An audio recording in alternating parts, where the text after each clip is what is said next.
Então, 19h15, vamos iniciar nossa aula de hoje. Para quem não me conhece, meu nome é Bruno, sou professor de língua inglesa aqui do Desafio, e a nossa aula de hoje vai versar sobre a temática do Simple Past, tá? É um tempo verbal bem conhecido da língua inglesa, que provavelmente muitos de vocês já aprenderam na escola, e hoje nós vamos esmiuçar um pouco mais essa questão.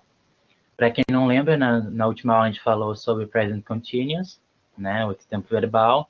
Na aula 4 nós falamos sobre o Simple Present, e foi ali que iniciamos essa nossa jornada, digamos assim, pelo universo das conjugações verbais e dos tempos verbais, tá? Então, vamos falar um pouquinho sobre esse tempo verbal agora.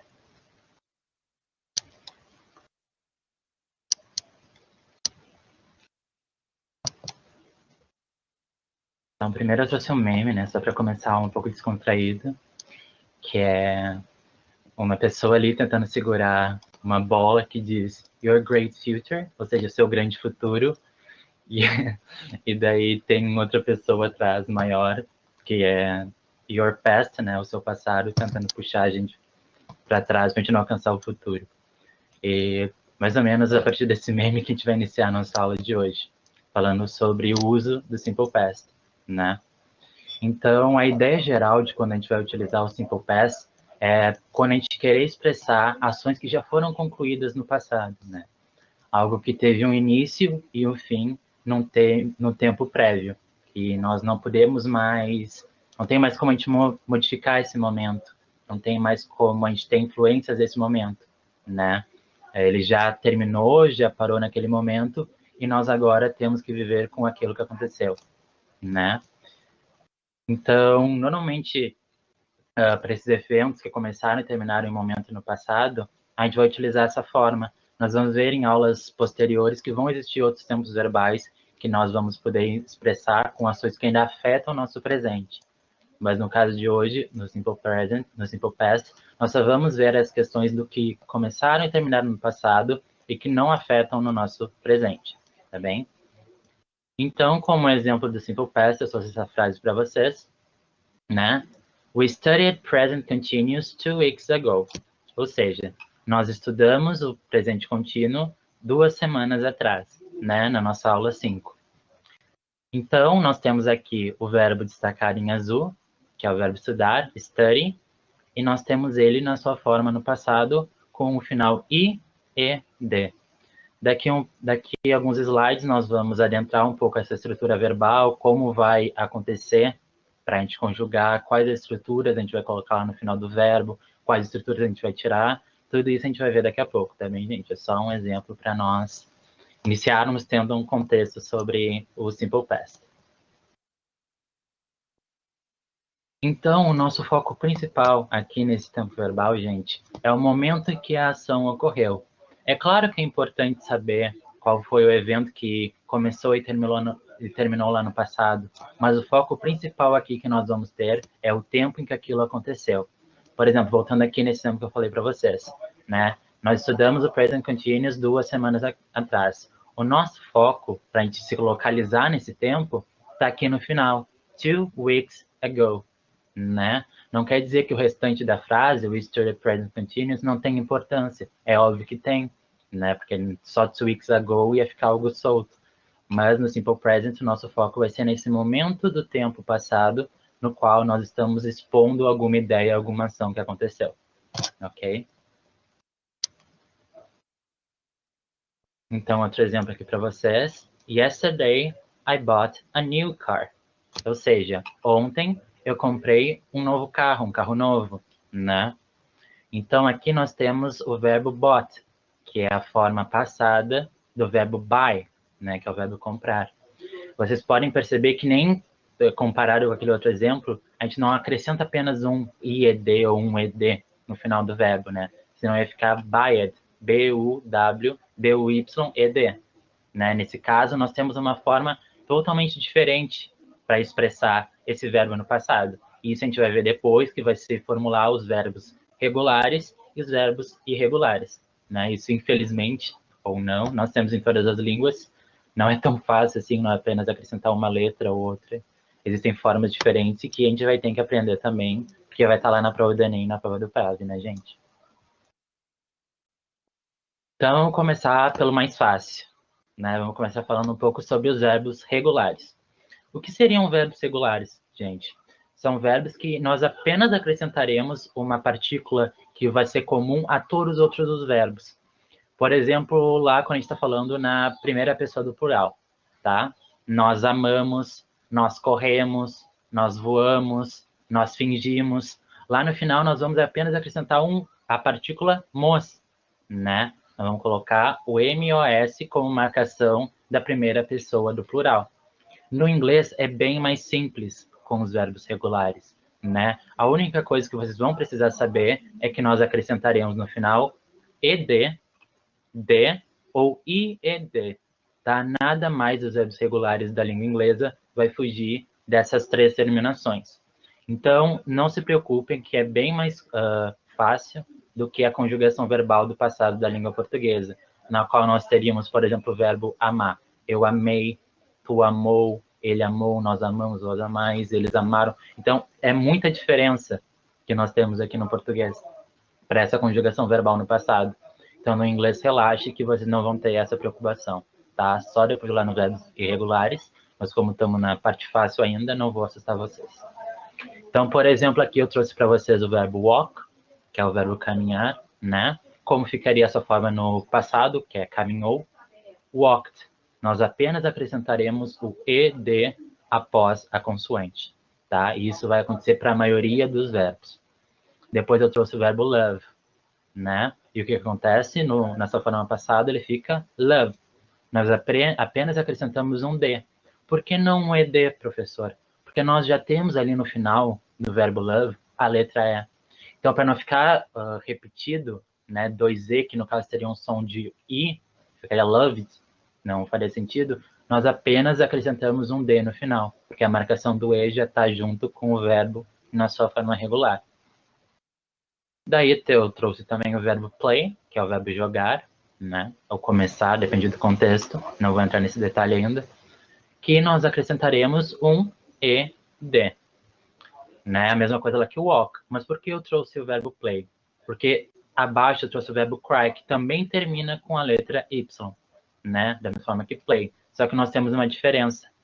Cry, nós não vamos acrescentar apenas um ed e deixar o Y lá. Nós vamos cortar aquele Y e vamos acrescentar IED. E por quê, professor? Por que isso acontece com play e não acontece com o verbo cry? Porque se vocês prestarem atenção no verbo cry, pessoal, vocês vão ver que antes do Y, nós vamos ter uma consoante, a letra R. E lá em play, antes da letra Y, nós vamos ter outra vogal, que é o A, tá? Então, é só quando o Y for precedido por uma consoante que nós vamos cortar esse Y do final e acrescentar o I, E, D, tá bem? Então, eu trouxe aqui um balãozinho para vocês pegarem essas ideias mais pontuais mesmo. Quando o verbo acabar com a vogal E, apenas acrescente o D ao final, entendeu? Barbada. Na maioria dos outros verbos é apenas acrescentar ED. Quando já tem um E no final do verbo, apenas acrescentaremos um D, tá bem? E outra dica para vocês, quando o verbo acabar com Y e essa letra for precedida por uma consoante, né, como no caso do verbo cry, que o Y é precedido pela consoante R, a gente vai retirar o Y desse verbo e acrescentaremos o IED ao final. Beleza? Aí eu trouxe um exemplo para vocês. He cried 3 times watching Titanic. Ou seja, ele chorou 3 vezes assistindo Titanic. Do que nós temos aqui? O verbo cry na sua forma passada, né? Na sua forma regular, que é chorar, nós teremos CRY, mas como é na sua forma passada, nós vamos tirar aquele Y, pois está sendo precedido por uma consoante, e acrescentaremos I e D. E agora vamos para a parte mais complicada, né, que qualquer estudante e até mesmo nativos da língua inglesa vão ter uma maior dificuldade, que são os verbos irregulares. O que são verbos irregulares, pessoais? Como o próprio nome já fala, são verbos que não seguem uma regularidade, né? Eles não seguem uma regra, não vão seguir um padrão como os verbos regulares seguem, né? Por exemplo, no português nós temos o verbo amar, que na sua forma passada vai ser eu amei, né? Tu amou, depende de qual vai ser a pessoa que nós vamos estar conjugando. Mas, por exemplo, nós temos o verbo ir, né? Eu falo eu vou, uma forma totalmente diferente de ir, né? Já mudamos essa conjugação para vou, e o passado na primeira pessoa, que é eu fui. Então, nós temos formas diferentes para expressar esse verbo no presente e para expressar esse verbo no passado. Então, nós chamamos isso de verbos irregulares. E na língua inglesa nós temos vários deles. Então, assim, é bom que vocês já comecem a dar mais uma olhadinha nos textos, comecem a ver quais são os verbos irregulares, porque isso não é uma questão de decorar, entendeu? Vocês até podem pegar uma tabelinha, que tem vários sites, né? E começar a decorar aquilo, mas não é a forma mais simples de fazer isso e nem mais eficiente de se fazer. Mais fácil é nós adentrarmos num contexto no qual aquele verbo irregular está sendo utilizado e, depois de tanta prática, olhando aqueles verbos, nós já temos aquilo fluente na nossa cabeça, né? Nós observamos o verbo e já sabemos, tá? Aquela dali é a forma passada de tal verbo irregular, né? Essa seria uma idealização de aprender os verbos irregulares. Então, eu trouxe um exemplo para vocês, né? Por exemplo, o verbo ir, na sua forma regular, nós temos go, e na sua forma passada, nós temos went, totalmente diferente, né? Ir, go, e fui, ou depende de qual vai ser a conjugação, went. Depois nós temos o verbo ter, né? Sua forma regular, have, sua forma no passado, had. Depois nós temos o verbo saber, sua forma regular, know, e sua forma no passado, knew, né? Tem alguns verbos irregulares que vai ser bem fácil de vocês pegarem, porque só vai mudar uma letrinha ali no meio, né? O que vocês mais vão poder se confundir quando ocorrer apenas a mudança de uma letra é se por aquela mudança ele vai estar no presente ou se por aquela mudança ele estará no passado. Mas isso é uma questão de prática de vocês mesmos e depois vocês vão pegar todos esses gatilhos aí que os verbos vão trazer para vocês. E por último, o verbo ver, né? Que nós temos na sua forma regular see e na sua forma passada saw, tá? Então, esses são só alguns exemplos. Existem diversos, centenas de verbos regulares, mas não cabe a mim aqui em uma aula mostrar todos para vocês, porque nem é a forma mais eficiente para a gente trabalhar com isso. Então, eu trouxe outro exemplo aqui. They knew Joelma was right.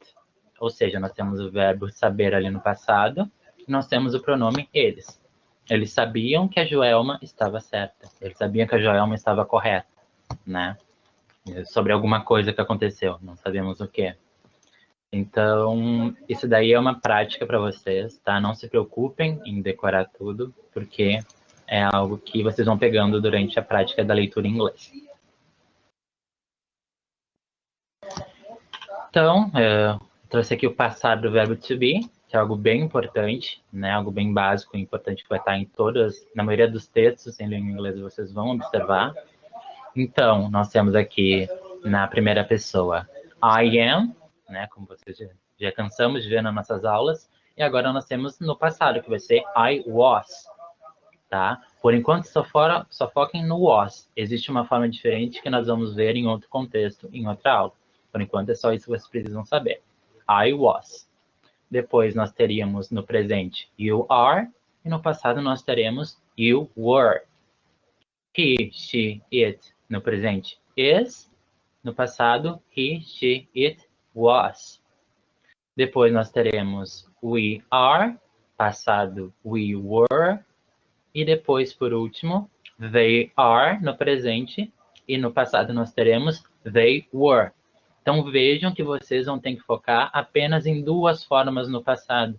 Que barbada, pessoal. Imagina isso no português, né? Eu era, eu fui, eu sou, eu amava. E, dependendo da pessoa, vai ficar uma misturada na cabeça de vocês. Por isso que muitos alunos têm dificuldade na escola, quando, por exemplo, o professor passa no quadro todo aquela regra, aquele padrão, toda aquela tabelinha de decorar.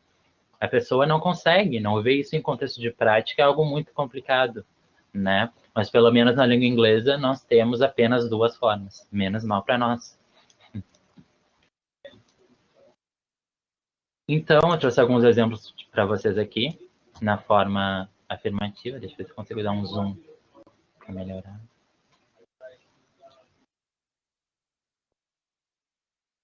Assim. Então, primeiro nós temos o sujeito I, eu, e eu trouxe alguns verbos aleatórios para vocês. Primeiro exemplo. I went to Goiás last year. Então, o que nós temos nessa estrutura? Né? Nós temos um pronome, né, que vai estar como sujeito. Logo após, nós temos o verbo principal, no passado. E por último, que não é sempre necessário, né, porque é um complemento, o complemento dessa frase, que é to Goiás last year. Ou seja, eu fui para Goiás no ano passado. Tá? Então, foquem nesse padrão, na forma afirmativa. Um sujeito, um verbo principal no passado e logo após, se necessário, um complemento.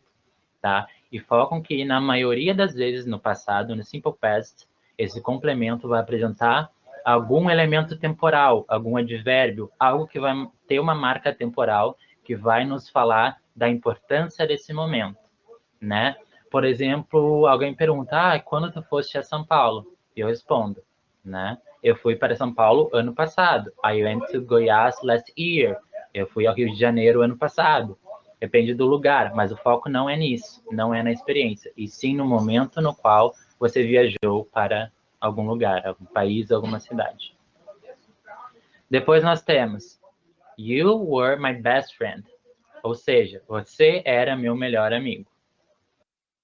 Logo após, he worked really hard. She worked until 9 p.m. Ela trabalhou até as 9 da noite. Depois nós temos it worked perfectly. Né? O it, não esqueçam, sempre vou relembrar para vocês, se tratar de algum objeto, algum elemento ou alguma situação. Tá? Pode ser algum animal também, se não tiver uma relação muito próxima, nós poderemos utilizar o pronome it. Tá? Ou seja, se eu estou falando do computador, eu falo, ele trabalhou muito bem, it worked perfectly. Ele trabalhou perfeitamente, ele funcionou de forma perfeita, de uma forma muito boa. Então, nesse contexto, nós utilizaríamos o it. Então, até aqui, nós começamos com dois verbos irregulares, went e were. Depois nós passamos para um verbo regular, que é o verbo worked, e nós apenas acrescentamos o ed no final, tudo ok. E agora nós temos aqui com we, com nós, we stopped eating candies. Ou seja, nós paramos de comer doce. Quem dera, isso fosse verdade, né? Então, por que eu trouxe uma cor diferente nesse verbo aqui para vocês? O verbo na sua forma regular é stop, né? Deixa eu pegar aqui uma caneta. Stop seria apenas essas 4 letrinhas aqui. E vocês podem estar pensando, tá, professor, e por que nós não acrescentamos no final apenas o E e o D? Né? Porque ele foi acrescentado 2P ali. Bom, nós já vamos falar sobre essa questão, para deixar um suspense para vocês por enquanto. Depois nós temos o you, no plural, nesse caso, vocês. You made a big mistake. Ou seja, você cometeu um grande erro, você fez um grande erro, né? Aqui é outro verbo irregular. Na sua forma regular nós temos make, e na forma do passado nós temos made, né? Muda de um K para um D, apenas a mudança de uma letra. E isso pode confundir um pouco a cabeça de vocês lá na hora da prova, né? Você tem que prestar atenção em tanta coisa e vou saber se é um D ou um K que vai tornar passado. Então isso é só prática mesmo. E por último, they cried together. Eles choraram juntos, né? Que dramático. Isso, ainda juntos chorando. Que nós já vimos o verbo cry bastante até agora, que nós retiramos lá o y, pois tem um R precedendo ele, e colocamos o IED ao final. Ok? Então, deixa eu diminuir um pouco aqui. Então, vou falar agora sobre a duplicação da consoante, como nós vimos ali no verbo stop, né? Então, em verbos que vão terminar na forma CVC. O que é a forma CVC, professor? Consoante, vogal, consoante. Lembrem disso. A gente vai fazer o quê? Nós vamos dobrar essa última consoante e acrescentaremos o ED lá no final, como na maioria dos verbos, né? Então, eu trouxe 2 exemplos para vocês. O verbo stop, que é o verbo parar. Nós temos a sua forma regular. E nós temos a sua forma no passado com a duplicação da consoante. Stopped. Isso não muda na pronúncia, tá, pessoal? É só na escrita mesmo. E outro verbo, o verbo travel, que é o verbo viajar, nós vamos fazer a mesma coisa. O L, o E e o V estão na sequência CVC, né? O V atuando como uma consoante, o E como uma vogal e o L como uma consoante. Então, por isso, nós vamos dobrar a última consoante do verbo e acrescentar a partícula do passado, que é o ED.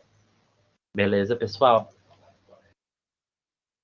Então, por exemplo, my computer just stopped working. Ou seja, meu computador parou de funcionar. Tá? Então, nós temos aqui o stopped com as 2 consoantes ali duplicadas. Eu amo esse meme da Kelly Key. Eu amo, de verdade. É muito engraçado. Então, como vai funcionar a forma negativa? Pessoal, não se assustem que é bem fácil. Vocês só vão precisar lembrar de 2 coisinhas essenciais, tá? A parte do sujeito, do verbo e do complemento foi a mesma coisa que nós vimos lá na afirmativa. Isso não vai mudar. O que vai mudar vai ser 2 elementos entre o sujeito e o verbo. O que é isso, professor? É o verbo auxiliar, o did, que é o passado do auxiliar que nós vimos lá no simple present, que é o do, né, o do. Aqui nós temos a sua forma no passado, o did. E a partícula de negação, not, que nós já vimos em vários outros momentos nas aulas passadas. Que a partícula de negação not vai estar sempre aí fazendo a festa em todas as conjugações verbais. Então, nós tínhamos a frase I went to Goiás last year, né, no passado, e agora nós vamos fazer essa negação no passado.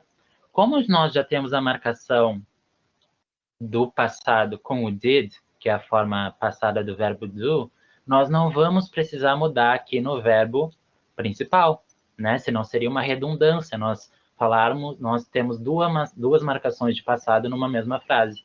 Então, por isso que nós vamos ter esse verbo auxiliar, já fazendo esse papel de marcação do passado, e o nosso verbo ele vai voltar para a sua forma regular, né? Seria essa forma no presente, como nós conhecemos. Então, I did not go to Goiás last year, né?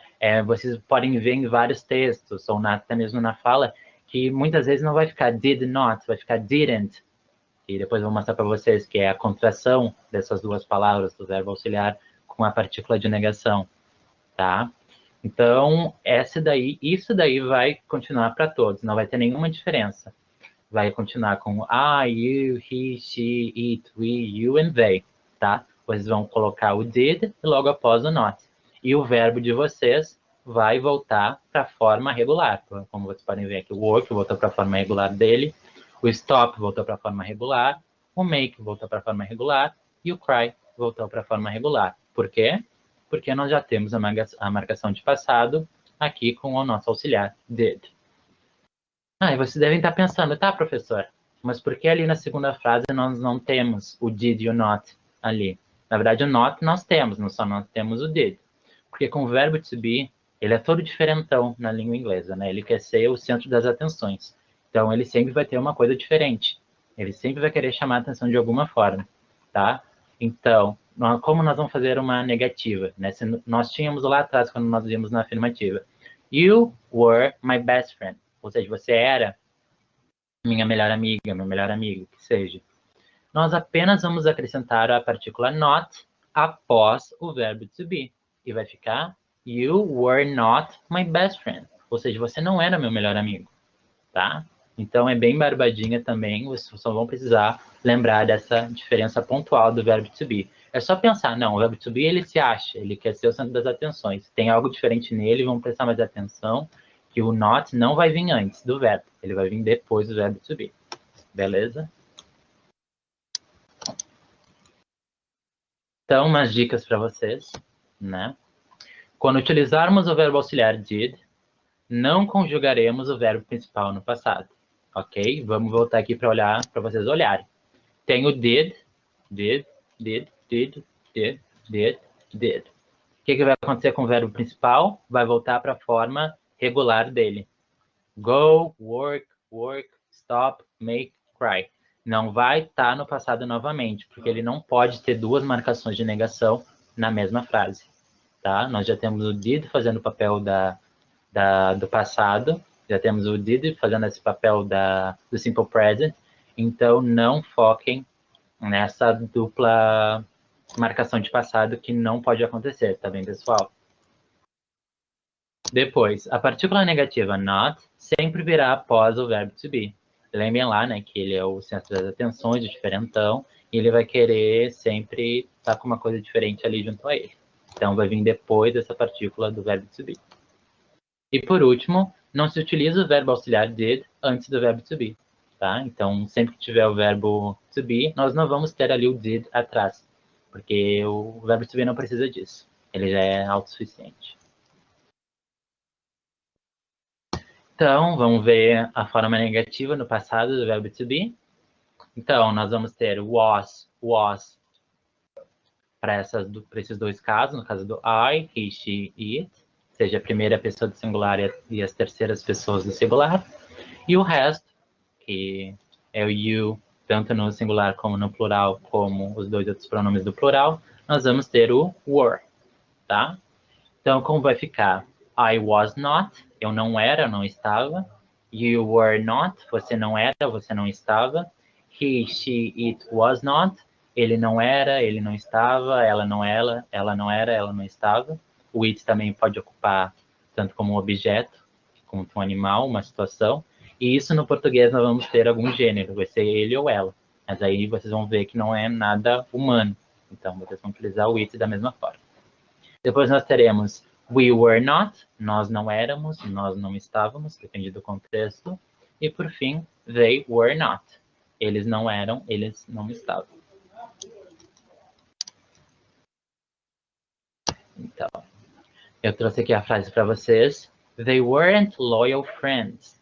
Ou seja, nós temos aqui uma forma da contração, que é o were, a forma passada do verbo to be, e o not numa forma contraída. They weren't loyal friends. Eles não eram amigos leais. Elas não eram amigas leais. Depende do contexto. Então aqui eu trouxe uma tabelinha. Não uma tabelinha, na verdade. Só um negocinho que eu trouxe para vocês. Quando vocês vão utilizar was, tá? Que vai estar ligado a esses 4 pronomes aqui. E quando vocês vão utilizar o were. Tá ligado a eles. Não esqueçam que you aqui se refere tanto ao singular quanto ao plural, tanto a você como a vocês. Tá? E aqui essas formas contraídas. Wasn't e weren't. Beleza, pessoal? E agora vamos para a forma interrogativa, né? A forma interrogativa é muito de boa, sério, é bem de boa mesmo. Então, o que vocês vão fazer, né? Finjam que não existe essa primeira coluna aqui, tá? Finjam que onde diz verbo auxiliar não existe aqui. Vocês teriam apenas a forma... E que essa interrogação no final não existe também, tá? Esqueçam isso da cabeça de vocês. Só tem sujeito, verbo e o complemento sem interrogação, tá? I go to Goiás last year. Né? Não faz nem sentido isso. Aí depois, he worked really hard. Também não faz sentido. Se fizesse sentido, teria que ter um S aqui no final. Então, o que vocês vão fazer para dar um sentido para essa frase na forma interrogativa? Vocês vão colocar o did, tá? O nosso verbo auxiliar, antes do sujeito. E lá no final, uma interrogação, né? Isso daí, como no português. Para fazer uma pergunta, nós temos que ter uma interrogação lá no final, na escrita. Tá? Então, did I go to Goiás last year? Ou seja, eu fui para Goiás no ano passado? Talvez eu esteja com amnésia, né? Nesse caso da primeira pessoa se perguntando algo muito filosófico. O que vai acontecer aqui então, pessoal? O nosso verbo, novamente, por já termos a marcação de passado com o did, ele vai voltar para sua forma regular, tá? Quando nós tínhamos lá na forma afirmativa, I went to Goiás last year, agora nós vamos ter ele na sua forma negativa, o verbo go, na sua forma regular. Did I go to get last year? Tá? Vamos deixar aqui essa segunda por último, porque depois a gente fala do verbo to be. Depois nós teremos Did he work really hard? Ele trabalhou com muita vontade? Ele trabalhou com entusiasmo, tipo, muito duro? Ele deu duro para trabalhar? Então, mesma coisa. O work na sua forma regular e o did lá no início, né? Agora antes do sujeito, marcando esse lugar da interrogação e também do passado, tá bem? Depois nós temos aqui, por exemplo, com I. Did we stop eating candies? Nós paramos de comer doce? Tipo, tá eu, tu e lá, tá eu e uma amiga minha conversando, a gente se faz, né? A gente falou, não, agora a gente vai parar de comer doce. Aí chega lá uma barra de chocolate para nós, a gente se pergunta, nós paramos de comer doce? Fica a pergunta. Depois nós temos, Did you make a big mistake? Vocês cometeram um grande grande erro? E por fim, Did they cry together? Eles choraram juntos nesse caso. Né? Então, gente, barbadinha para vocês a forma interrogativa, tá? Só se liguem que o verbo auxiliar vai passar para o início da frase, vai ser ele que vai iniciar essa frase, tá? E depois o verbo principal de vocês vai voltar para sua forma regular. Ele não vai estar no passado, porque nós já temos essa marcação de passado com o did.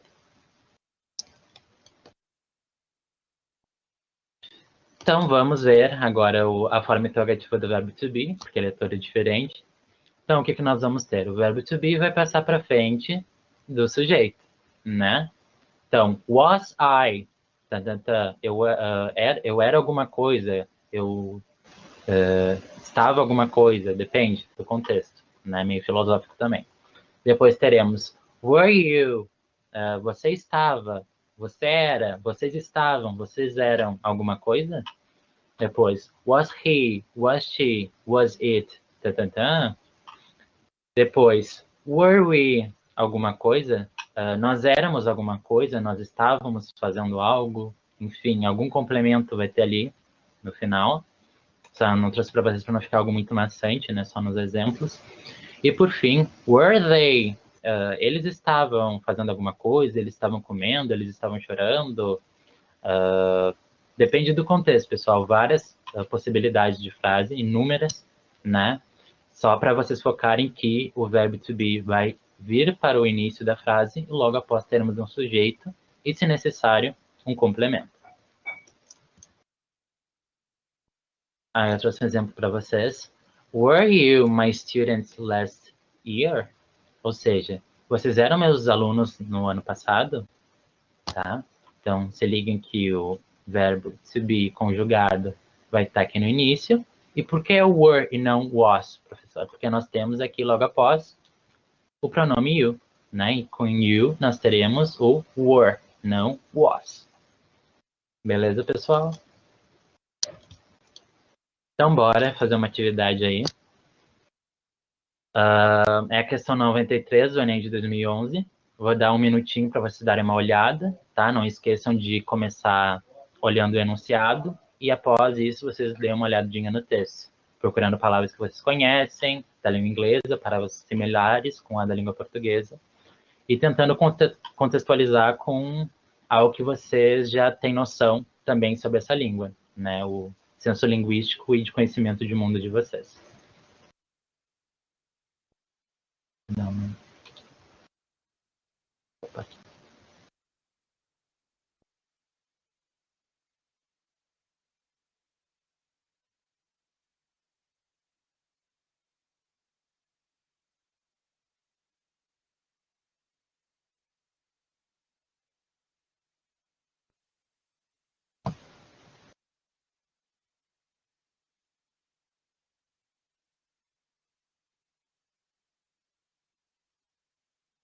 Beleza, pessoal. Vamos dar uma olhadinha nesse texto agora. Vamos ver o que a gente tem aqui. Bom, nós começamos lendo o enunciado desse texto. Coitado, o Thiago já sabe mais ou menos do que está se tratando. Já deu um spoiler aí pra gente. Vamos ver então.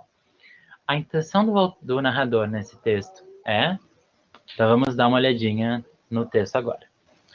Last Monday was a really awful day. Nossa primeira oração é essa, tá? O que nós temos aqui? Nós já começamos vendo a forma passada do verbo to be, né? Logo após de last Monday, tá? Last Monday was a really awful day.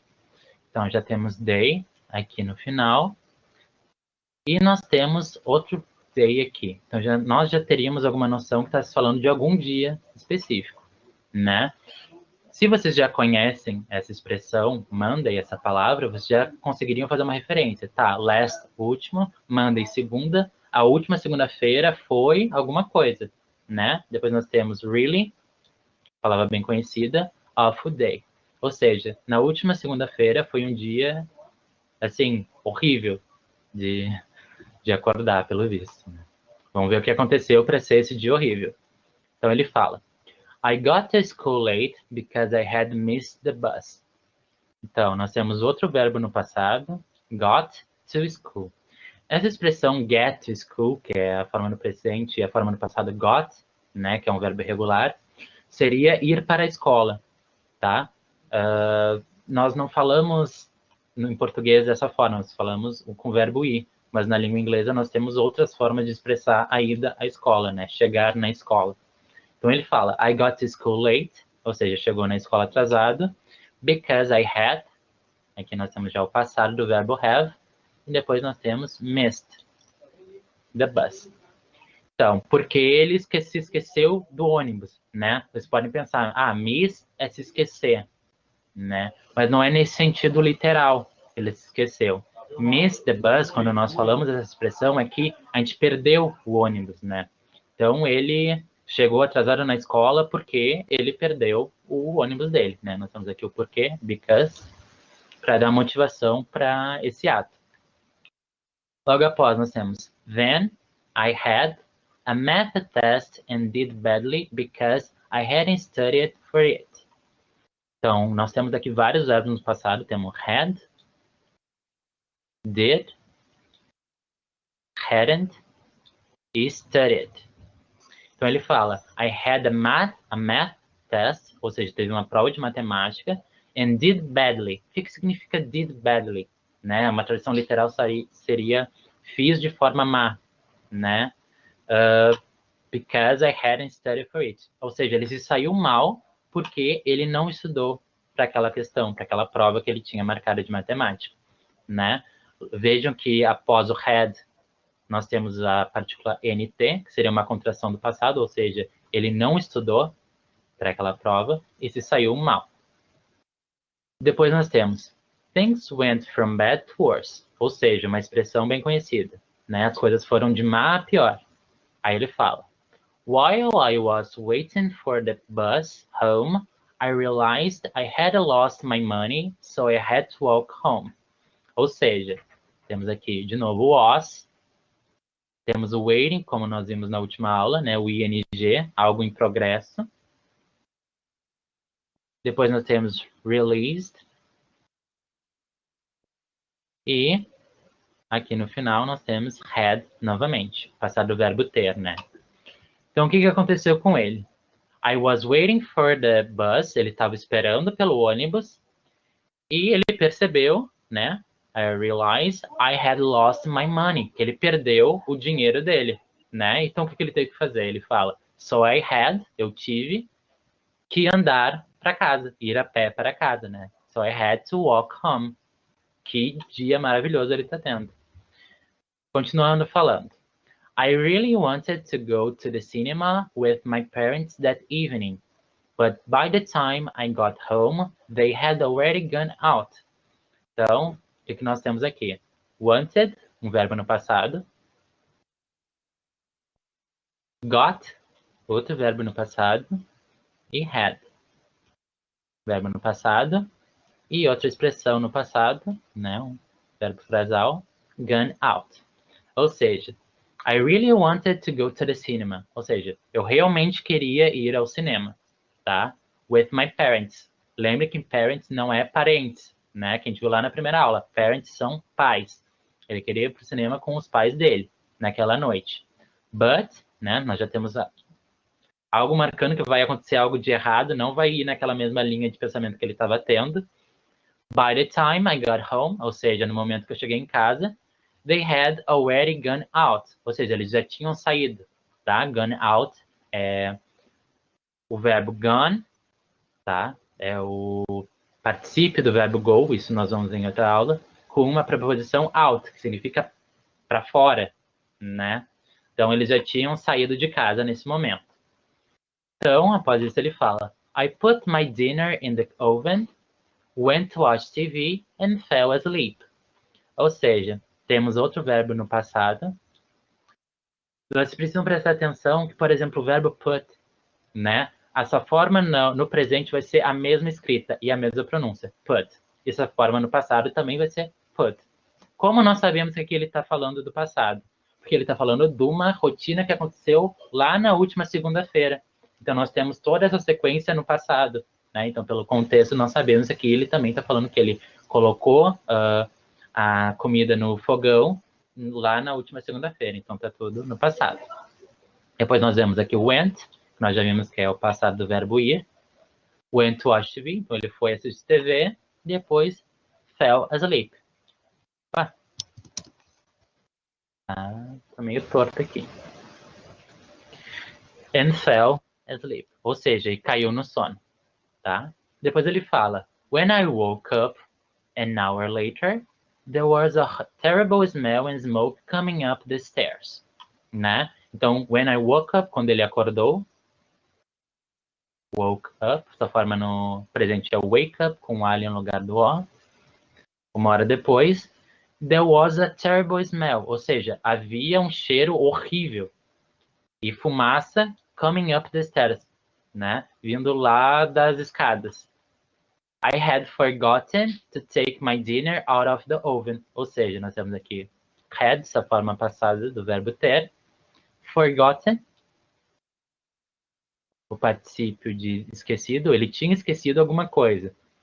To take my dinner out of the oven. Ou seja, ele esqueceu de tirar o prato dele, a comida dele, do fogão. E tudo ficou queimando e a fumaça pela casa toda. Ou seja, não foi uma boa segunda-feira para essa pessoa, tá? Então, nós temos a seguinte questão. A intenção do narrador neste texto é, letra A, descrever o incidente na cozinha. Ok, nós temos um incidente que ocorreu na cozinha, mas é essa a intenção principal dessa pessoa? É o texto se gira em torno desse incidente na cozinha ou é algo específico apenas essa questão? É algo a se pensar, tá? Então, vamos deixar a letra A por aí. Letra B, justificar a perda de uma prova. Ele, na verdade, ele não perdeu a prova, né? Ele nunca falou que perdeu, ele falou que ele se saiu mal naquela prova porque ele não tinha estudado. Então, essa nós já descartaríamos. Letra C. Lamentar a perda da aula. Ele não perdeu a aula também, ele apenas chegou atrasado para a aula. Então, nessa, nós já descartaríamos também. Letra D. Reclamar do atraso do ônibus. Tudo bem, ele até cita o atraso do ônibus, mas em nenhum momento ele reclama disso, né? Não está explícito que ele reclama disso, e também não é o foco principal desse texto. Ele fala bem mais coisas além do seu atraso do ônibus. Então, essa nós já descartaríamos. E letra E, relatar um dia de problemas. Então, assim, gente, mesmo que vocês não conseguissem adentrar o sentido profundo desse texto, descobrir todas as coisas horríveis que aconteceram no dia dele, apenas por esses detalhes que vocês já viram, que são mais de uma coisa ruim que aconteceu, vocês já poderiam pensar, não, ele não está se detalhando, né, apenas em uma coisa, ele está falando de um dia que foi horrível para ele, um dia cheio de problemas para ele. Então, nós descartaríamos logo a letra A e colocaríamos o sentido geral, que engloba todas essas questões, que é relatar um dia de problemas. Deixei aqui no outro slide já marcadinho para vocês, quando vocês forem estudar pelo slide. Qualquer dúvida vocês podem colocar aqui no chat para a gente resolver. E vamos para a questão 93 do Enem de 2014. Essa é bem pequena, o textinho, então dê uma olhada primeiro no enunciado e depois vocês vão para o texto.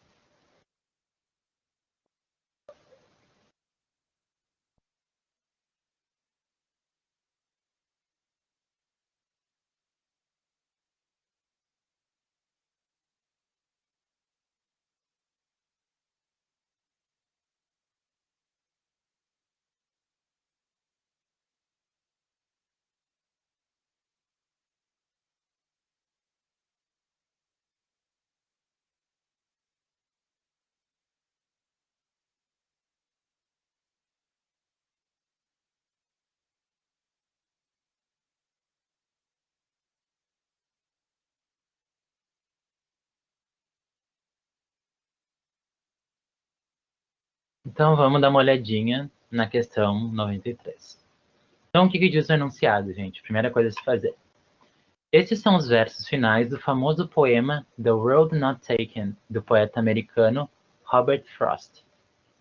Levando-se em consideração que a vida é comumente metaforizada como uma viagem, esses versos indicam que o autor, ou seja, nós estamos trabalhando agora com um poema. Ou seja, lembra aquilo que a gente falou na segunda aula sobre gêneros textuais. O que implica, né, nós estarmos lendo um poema? Implica questões subjetivas que o autor vai estar colocando nesse texto. Ou seja, por isso que nós temos aqui uma palavra bem importante, né, que é metaforizada, né? Nós, como uma viagem, a vida é comumente metaforizada como uma viagem, ou seja, nós sabemos que a vida não é uma viagem em si, né? Nós temos essa noção. Mas como é um poema, algo que nós levamos para algo muito pessoal, nós não queremos falar aquilo de forma objetiva, né? Nós queremos colocar um brilho por cima daquilo, né? Trazer uma questão mais profunda, uma questão mais fantasiosa para aquele texto. Então, por isso que nós temos essa metáfora, né? Nós sabemos que a vida não é dessa forma, mas nós vamos trazer com esse outro olhar, com esse outro aspecto, para retratarmos algo subjetivo, algo que sentimos e que temos noção, uma noção diferente sobre a vida. Então, por isso que nós temos bastante metáforas nos poemas, tá bem? Então, esse já é o primeiro ponto. Não vejam isso como algo literal, vejam isso como uma criação poética e que envolve vários aspectos subjetivos. Então, o que mais nós temos aqui? Nós temos o título bem destacado, né? E o nome do autor, Robert Frost, né? Esse poeta americano. Então, em primeiro momento, ao vocês olharem o título e o nome desse poeta, se vocês já têm alguma noção de quem é essa pessoa, das temáticas que ele trata, isso já amplificaria a visão de vocês sobre o texto, né? Já poderia trazer um contexto mais específico e mais aguçado sobre o que esse texto de 3 linhas poderia estar trazendo, né? Esse pequeno poema poderia estar trazendo para vocês. Por exemplo, se ele fala muito sobre morte, se ele fala muito sobre modificações, se ele fala muito sobre amor, qual seja a temática, pois já poderiam estar trazendo isso para a prova de vocês na leitura desse texto, né? Então vamos ao título. The Road Not Taken. Então o que nós temos aqui? Temos o artigo que a gente conhece, né? Bastante, the. Nós temos o not. Vocês podem ficar entre duas palavras que você não conhece, que seria road e taken, né? Taken nós não vimos ainda esse tempo verbal, nós ainda não adentramos, mas é a forma...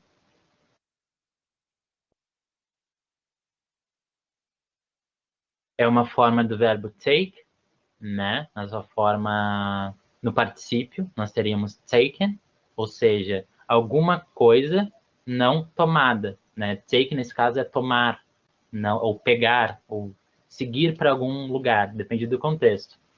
Então, isso nós já poderíamos ver com apenas na leitura disso. Tá, o que seria o road, né? Você tem lá no enunciado de vocês, a vida é comumente metaforizada como uma viagem. Algo não tomado, algo não seguido, algo que não escolhido. O que seria isso? Será que é uma rua? Será que é um caminho?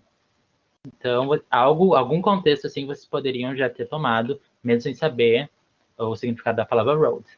Road, nesse caso, é o caminho, tá? É o caminho não tomado, tá? O caminho que não foi seguido, que é como nós poderíamos interpretar esse título. Não é a tradução literal, mas é algo mais geral sobre esse título mesmo, tá? Então, inicia nosso poema. Two roads diverged in a wood, and I took the one less traveled by, and that has made all the difference. Tá? É bem curtinho, mas é algo bem profundo. Então, nós iniciamos. Two roads. Tá? Então, ou seja, 2 caminhos nós já temos. Depois nós temos aqui um verbo no passado. Nós sabemos que o ed é a marcação desse verbo no passado. Tá? Então, você vê diverged, né? A escrita é parecida com algo do português, divergir, né? Então, tá, divergir no passado, duas estradas divergiam, né? Algo do tipo. Então, isso daí vocês já vão estar fazendo com o conhecimento de vocês. Two roads diverged in a wood, tá? Ou seja, dois caminhos divergiam em um bosque, em uma floresta, depende do contexto, tá? Wood pode ser madeira também, mas nesse caso não, nós não teríamos esse sentido, teríamos de algo que é maior, para onde está perto de uma estrada, né? Uma floresta. Então, dois caminhos dividiam uma estrada. Depois ele fala, and e eu, I took the one less traveled by. Nós temos aqui um verbo no passado e outro verbo no passado. O primeiro, irregular, né? Infelizmente nós temos.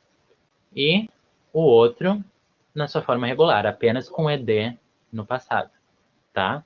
Que nós já vimos esse verbo, que é o verbo viajar. Seria viajado, tá? I took the one less traveled by. Então ele está lá falando, two roads diverge in a wood, tá? Duas estradas divergiam em uma floresta, em um bosque, e eu peguei, eu tomei, eu escolhi, né? Dá para ter vários sentidos para o verbo took nesse caso. The one less traveled by. Então, como assim? Ele escolheu uma. Depois nós temos viajada. E antes disso nós temos less. Less é algo menos, né? Algo que nós subtraímos. Então, ele escolheu a menos viajada delas, né? Ele escolheu a estrada que as pessoas menos iam, que os outros não escolhiam com tanta frequência. Ele quis escolher essa, tá? E por último ele fala, and that has made all the difference. Ou seja, temos aqui o passado do verbo make, que é o verbo fazer, que nesse caso seria fez, and that has made all the difference. Ou seja, e isso fez toda a diferença. Ou seja, essa escolha dele, que não é tão comum, não é tão padrão, não segue o que os outros fizeram, né, que a maioria das pessoas fizeram, porque era a menos viajada, a história que a menos as pessoas seguiam, fez toda a diferença para a vida dele, tá? Então, nós já temos aqui um sentido de que nem sempre aquilo que os outros costumam fazer, nem sempre aquilo vai fazer bem para nós. Às vezes, nós tomarmos um caminho diferente pode nos levar para a felicidade, né? Às vezes, tomar um caminho mais difícil pode nos trazer algo muito bom, tá bem? Então, voltando agora aqui para as alternativas. Esses são os versos finais do famoso poema The Road Not Taken, ou seja, né, o caminho que não foi seguido, o caminho que não foi tomado, do poeta americano Robert Frost. Levando-se em consideração que a vida é comumente metaforizada como uma viagem, né, como vários caminhos que nós podemos tomar, esses versos indicam que o autor, letra A, festeja o fato de ter sido ousado na escolha que fez em sua vida. Ok, até então não tem nada que nós discordaríamos aqui, né? Ele tomou uma escolha ousada na vida dele e foi isso que aconteceu. Ele está feliz por isso, né? Lá na última linha ele fala, and that has made all the difference. E isso fez toda a diferença para a vida dele. Então, até então, nós não temos nenhum problema com a letra A. Vamos para a letra B. Lamenta por ter sido um viajante que encontrou muitas bifurcações. Primeiro, não existem muitas bifurcações que ele fala, né? São apenas duas. Né? Normalmente, quando a gente fala muitas, a gente fala um número acima de 2, né? Então, ele nem comenta isso. E a outra questão, né, principal é que ele nem lamenta. Na verdade, ele vê um ponto positivo em ter escolhido o caminho menos viajado, o caminho menos tomado pelas pessoas. Então, em nenhum momento ele lamenta pela escolha que ele tomou. Então, nós já descartamos a letra B. Letra C. Viaja muito pouco e que essa escolha fez toda a diferença em sua vida. Ok, a segunda parte que essa escolha fez toda a diferença em sua vida, nós temos, né? Não que tenha feito toda a diferença, mas fez alguma diferença bem significante para a vida dele. O problema é a primeira parte, né? Como nós poderíamos afirmar que ele viaja muito pouco, se isso nem está presente no texto? Né? Em nenhum momento ele falou se viaja muito ou se viaja pouco. o foco não é nesse, né? Poderia ser na primeira viagem que ele encontrou essas duas rotas, ele escolheu uma, ou poderia ser lá na 100ª viagem que ele encontrou esse caminho certo para a vida dele. Então, é algo quase um pega-ratão essa questão mesmo, a letra C. Então, vocês já descartariam essa por causa dessa questão. O foco não é na frequência com a qual ele viaja, tá? E sim no resultado dessa escolha que ele teve. Letra D. Reconhece que as dificuldades em sua vida foram todas superadas. Ele não, em nenhum momento ele fala que tudo na vida dele está perfeito, né? Em nenhum momento ele fala que todos os problemas acabaram, que agora é tudo mil maravilhas, nada mais vai dar errado, tá tudo ok. Não. Ele só fala que foi muito boa aquela escolha que ele tomou e ele tá gostando daquilo, né? Aquela escolha ousada que ele fez trouxe uma consequência positiva para o seu futuro, né? Mas não tem nada a ver com que isso tenha acabado com todas as dificuldades dele. Não. Em letra E, percorre várias estradas durante as diferentes fases de sua vida, tá? Essa daqui poderia, talvez, ficar um pouco ambígua para vocês, né? Talvez vocês poderiam se confundir, já que ali fala em metáfora de viagem como vida, depois fala de diferentes fases da vida, talvez fazer uma relação entre isso. Mas a questão é que não tem a ver com... Ele não percorre várias estradas, né? Ele não está falando que ele já entrou em várias. O foco não é nisso. Nós não sabemos se ele já percorreu por outras estradas, tá?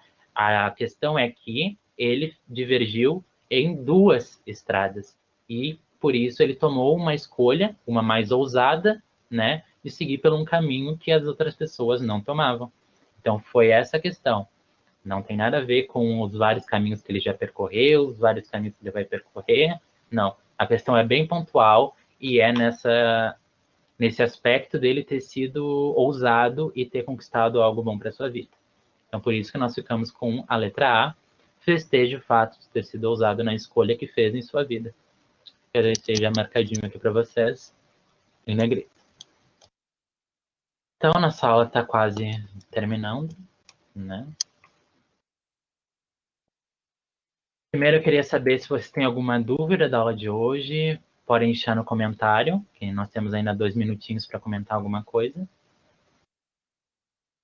Caso contrário, esperem o intervalo e fiquem para a aula da professora Júlia, de redação. Vai ser uma aula bem boa hoje, como todas as outras. Então não percam essa oportunidade de uma aulinha de redação, que vai ajudar vocês lá no final. Sim, sim, Thiago, fui eu quem fiz essa arte. Obrigado. Ali era para ser eu, né? É que eu não estou usando óculos ultimamente, porque fica um reflexo muito grande na webcam, então não deixa. Capaz, ô Gerson, you're welcome.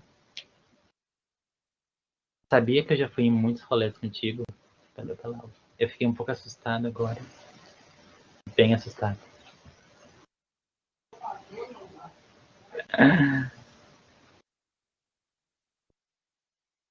Não me exponha aqui no desafio. Aqui sou apenas um professor de língua inglesa.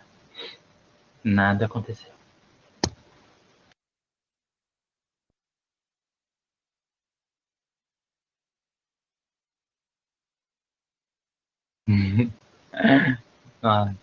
Deixa eu me concentrar.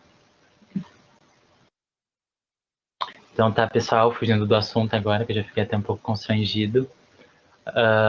See you next week. No caso, não na próxima, né? Vai ser uma semana depois, aula